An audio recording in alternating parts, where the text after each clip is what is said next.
ಯಕ್ಷಗಾನದ ಅಗ್ರಮಾನ್ಯ ಭಾಗವತ ದಿವಂಗತ ಕಡತೋಕ ಮಂಜುನಾಥ ಭಾಗವತ ಅವರ ಸ್ಮರಣಾರ್ಥವಾಗಿ ಕಡತೋಕದ ಜನತಾ ವಿದ್ಯಾಲಯದ ಸಭಾಭವನದಲ್ಲಿ ಆಯೋಜಿಸಿದ್ದ 2 ದಿನಗಳ ಯಕ್ಷಗಾನ ಸಾಂಸ್ಕೃತಿಕ ಉತ್ಸವ ಕಾರ್ಯಕ್ರಮ ಯಶಸ್ವಿಯಾಗಿ ಜರುಗಿತು. ಕಾರ್ಯಕ್ರಮವನ್ನು ಸಂಸದ ವಿಶ್ವೇಶ್ವರ ಹೆಗಡೆ ಕಾಗೇರಿ ಉದ್ಘಾಟಿಸಿದರು. ಬಳಿಕ ಮಾತನಾಡಿದ ಸಂಸದ ಕಾಗೇರಿ, ಯಕ್ಷಗಾನ ಇದೊಂದು ಕಲೆ ಮಾತ್ರವಲ್ಲ, ಇದು ನಮ್ಮ ಸಂಪ್ರದಾಯದ ಬೆಳಕು. ಯಕ್ಷಗಾನದ ಕೊಡುಗೆ ನಮ್ಮ ಜಿಲ್ಲೆಗೆ ಸುಸಂಸ್ಕೃತಿಯನ್ನ ಬೆಳೆಸಿದೆ ಎಂದು ಹೇಳಿದರು. ಎಲ್ಲ ಮಂಡಿಸ್ತಾರೆ, ಹೇಳ್ತಾರೆ, ಅಭಿಪ್ರಾಯ ಕೊಡ್ತಾರೆ, ಸಹಜ. ಏನಾಯ್ತು ಹೇಳುವುದನ್ನ ಕೊನೆಗೆ ನಿರ್ಣಯದ ರೂಪದಲ್ಲಿ ನಿಮ್ಮ ಮಧ್ಯೆ ಚರ್ಚೆ ಆಗಿರೋ ವಿಷಯವನ್ನ ಸಂಸತ್ತಾಗಿ ನಾನು ಗಮನಕ್ಕೆ ತಗೊಂಡು ನಾನು ನಿಮ್ಮ ಜೊತೆಗಿರ್ತೇನೆ. ಅದನ್ನ ಒಳ್ಳೇದು ಮಾಡೋದಕ್ಕೆ ಏನ್ ಬೇಕೋ ಆ ಪ್ರಯತ್ನ ಮಾಡೋಣ. ಕಷ್ಟ ಇದೆ, ನಮಗೂ ಒಳ್ಳೇದಕ್ಕೆ ಹಣ ತಂದು ಬೇರೆ ಬೇರೆ ರೀತಿಯಲ್ಲಿ ಪ್ರೋತ್ಸಾಹ ಸಹಕಾರ ಕೊಡೋದಕ್ಕೂ ನಮಗೂ ಕಷ್ಟ ಇದೆ. ಆದ್ರೂ ಇದನ್ನು ಬಿಟ್ಕೊಡ್ಬಾರ್ದು. ಯಕ್ಷಗಾನ ನಮ್ಮೆಲ್ಲರ ಹಠದ ಕಾರಣದಿಂದಲೇ ಯಕ್ಷಗಾನಕ್ಕೆ ಒಂದು ಪ್ರತ್ಯೇಕವಾದಂತಹ ಅಕಾಡೆಮಿ ಆಯ್ತು. ಅದು ಯಕ್ಷಗಾನ ಜಾನಪದ ಅಂತಿತ್ತು, ಅವಳನ್ನು ಮತ್ತೆ ಬೇರ್ಪಡೆ ಮಾಡಿ ಯಕ್ಷಗಾನಕ್ಕೆ ಅಂತಲೇ ಮಾಡಿಸಿದ್ವಿ. ಅದಕ್ಕೆಲ್ಲರದ್ದು ಕೊಡುಗೆ ಇದೆ. ಯಕ್ಷಗಾನ ಅಕಾಡೆಮಿಗೆ ಅಧ್ಯಕ್ಷರಾಗಿ ನಮ್ಮ ಜಿಲ್ಲೆಯವರು 2 ಜನ ಕೆಲಸ ಮಾಡಿದ್ರು.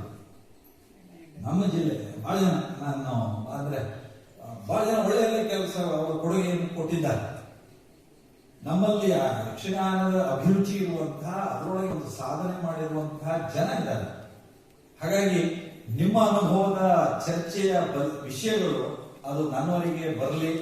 ಅದಕ್ಕೆ ಯಾವ ರೀತಿ ಅದಕ್ಕೆ ಸ್ಪಂದಿಸಬೇಕು ನಿಶ್ಚಿತವಾಗಿ ನಾನು ಸ್ಪಂದಿಸ್ತೇನೆ.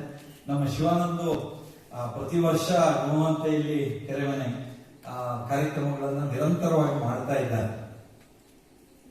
ಅವರು ನಂದು ಒಂದು ಒಪ್ಪಂದ ಇದೆ.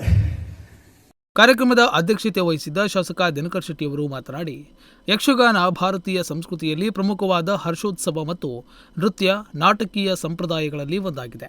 ಇದು ಕರ್ನಾಟಕದ ಮುಂಚೂಣಿಯ ಕಾಲದ ಕಲೆಯಾಗಿದ್ದು, ವಿಶಿಷ್ಟವಾದ ಸಂಗೀತ, ನೃತ್ಯ ಹಾಗೂ ದೃಶ್ಯಕಲೆಯ ಸಂಯೋಜನೆಯಾಗಿದೆ. ಯಕ್ಷಗಾನವು ಅರ್ಥಪೂರ್ಣವಾಗಿ ಹೇಳಲು ಸಾಹಿತ್ಯ, ಸಂಗೀತ ಮತ್ತು ನೃತ್ಯವನ್ನ ಒಂದುಗೂಡಿಸಿ ಒಂದು ಅದ್ಭುತ ಸೃಷ್ಟಿ ನೀಡುತ್ತದೆ ಎಂದು ಹೇಳಿದರು. ಯಕ್ಷಗಾನದಲ್ಲಿ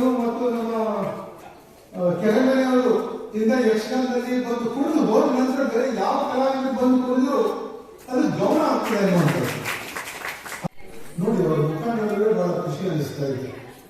ಅವ್ರ ಕಾರ್ಯಕ್ರಮಕ್ಕೆ ಬರದೇ ಇದ್ರೆ ಎಲ್ಲೋ ನಾವು ಯಾವುದೋ ಒಂದು ದೊಡ್ಡ ತಪ್ಪು ಮಾಡಿದೆ ಅಂತ ನನಗೆ ಅನಿಸ್ತಾ ಇತ್ತು ಅನ್ನೋದು ನನ್ನ ಭಾವನೆ. ಹೀಗಾಗಿ ಎಷ್ಟೇ ಕಷ್ಟ ಆಗೋದಿಲ್ಲ, ಇವತ್ತಿನ ಕಾರ್ಯಕ್ರಮಕ್ಕೆ ಹೋಗಲೇಬೇಕು ಅನ್ನುವಂಥದ್ದನ್ನು ನಮ್ಮ PA ಶ್ರೀಧರ್ ಭಟ್ರ ನಾನು ಬೆಳಿಗ್ಗೆನೆ ಹೇಳಿದ್ದೀನಿ. ನೆನ್ಪು ಮಾಡಬೇಕಾದ್ರೆ ತಪ್ಪಿಸ್ಬಿಡ್ರಿ ಅಂತ. ನನಗೆ ಬಹಳ ಮುಖ್ಯವಾಗಿ ಅಂತಂದ್ರೆ ನಮ್ಮ ಶಂಭು ಭಟ್ರು ಈ ಒಂದು ವಯಸ್ಸಿನಲ್ಲಿ 86 ವಯಸ್ಸಿನಲ್ಲಿ, ಇಡೀ ವಯಸ್ಸಿನಲ್ಲಿ ಈ ಕಾರ್ಯಕ್ರಮದಲ್ಲಿ ಕುಳಿತುಕೊಂಡು ತಮ್ಮ ಅಭಿಪ್ರಾಯಗಳನ್ನ ವಿಶೇಷವಾಗಿ ಯಕ್ಷಗಾನದ ಬಗ್ಗೆ ಮತ್ತು ನಮ್ಮ ಗೋಪಾಲಕೃಷ್ಣ ಭಾಗವತರ ಬಗ್ಗೆ ವಿಶೇಷವಾದಂತಹ ನುಡಿಗಳನ್ನ ಹೇಳಿದ್ದಾರೆ ಅನ್ನೋದಕ್ಕಿಂತ ನಮಗೆ ಎಲ್ಲೋ ಒಂದ್ ಕಡೆ ಒಂದು ವಿಷಯ ಹೇಳಬೇಕು ಅನ್ನುವಂಥ ವಿಚಾರ ಇದ್ದಾವಾಗ ಅದು ನಾವು ಮರೀತಾರೆ ಸರ್. ಆದ್ರೆ ನೀವು ಇವತ್ತು ಈ ಒಂದು ಇಡೀ ವಯಸ್ಸಿನಲ್ಲಿ 86 ವಯಸ್ಸಿನಲ್ಲಿ ಸರ್ ಯಕ್ಷಗಾನದ ಬಗ್ಗೆ ನಿಮ್ಮ ಅಭಿಪ್ರಾಯಗಳನ್ನ ನೀವು ಬಹಳ ಒಳ್ಳೆಯ ರೀತಿಯಲ್ಲಿ ವ್ಯಕ್ತಪಡಿಸಿದ್ರಿ ಅನ್ನುವಂಥ. ಈ ವೇಳೆ ಮುಖ್ಯ ಅತಿಥಿಯಾಗಿ ನಿವೃತ್ತ ಪ್ರಾಂಶುಪಾಲರಾದ ಎಸ್ ಶಂಭು ಭಟ್, ಅನಂತಮೂರ್ತಿ ಹೆಗಡೆ, ವಿಜಯನಳಿನಿ ರಮೇಶ್, ವಿನೋದ್ ನಾಯ್ಕ ಕರ್ಕಿ, ಗೋವಿಂದ ಗೌಡ, ದುರ್ಗಮ್ಮ PH ಹಾಗೂ ಶಿವಾನಂದ ಹೆಗಡೆ ಉಪಸ್ಥಿತರಿದ್ದರು. ನಾಗರಾಜ್ ನಾಯ್ಕ್, ನುಡಿಸಿರಿ ನ್ಯೂಸ್, ಹೊನ್ನಾವರ.